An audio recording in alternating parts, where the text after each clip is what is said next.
wasiirka wasaaradda shaqada shaqaalaha dhalinyarada iyo ciyaaraha dawladda Puntland Cabdiraxmaan Sheekh Axmed ayaa ka qayb galay kulankan oo lagu soo bandhigay natiijada imtixaanka dufcadii labaad ee shaqaalaysiinta shaqaalaha dawladda Puntland qaar ka mid ah agaasimayaasha guud ee hay'adaha dawladda Puntland ee shaqaalaha loo qaadanayo iyo dhalinyaro waxbaratay oo imtixaanka gashay ayaa sidoo kale goobjoog ka ahaa agaasimaha guud ee madaxtooyada dawladda Puntland Cabdinaasir Biixi Soofe oo ka mid ah guddiga imtixaanka qaaday ayaa waxa uu ka sheekeeyay qaabka imtixaanka ku qaadeen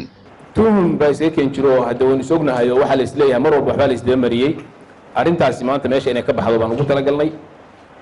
qof walbana natiijadii isagu uu imtixaankiisa ku helay in uu maanta aan tusno ma aha kaliya aan u yeernay intii ku guuleysatay waxaan u yeernay intii imtixaan gashay oo dhan waxaan ugu dan leenahay waxa weeye qof walba inuu arko natiijadiisii natiijada hadduu arko ku qanci waayo waxa uu furan laba shay goladan oo gudoomiyada in la joogo Cabdiraxmaan Gooreeye oo ay ku jiraan xubno badan leh oo ay tiin madaxweynuhu uu magacaabay ayuu dacwoon karaa qofkaas waxa la baarayaa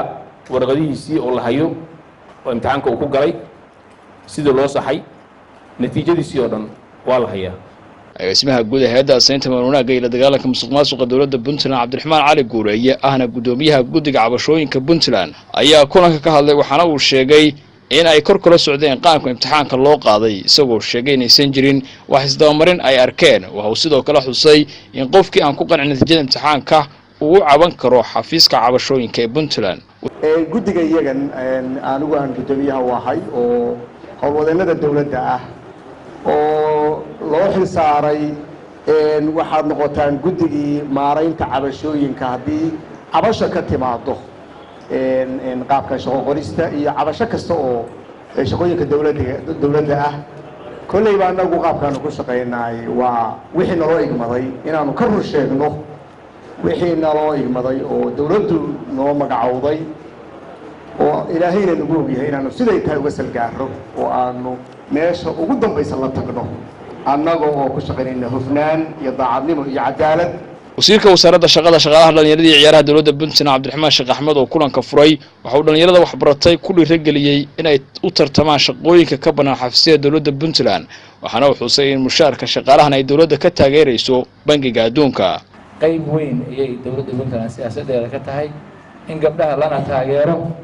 ee si gaarana ay wax uga ogaadaan imtixaanaadka ma garanaysaa habka loo qaadayo gaar ahaan shaqaalaysiinta kelmadda waxaan rabaa marka saaxiibadayda inaan imtixaanka galay laga yaabo qaybna inay maanta halkan lagu soo dejiyo qaybta kalena way guulaysteen way istijaabiyeen waayaha iyo waqtiga ayaa keenay aan isleeyahay iyo calafka inay iyaguna ku safraan horta taas waa kelmadooda koowaad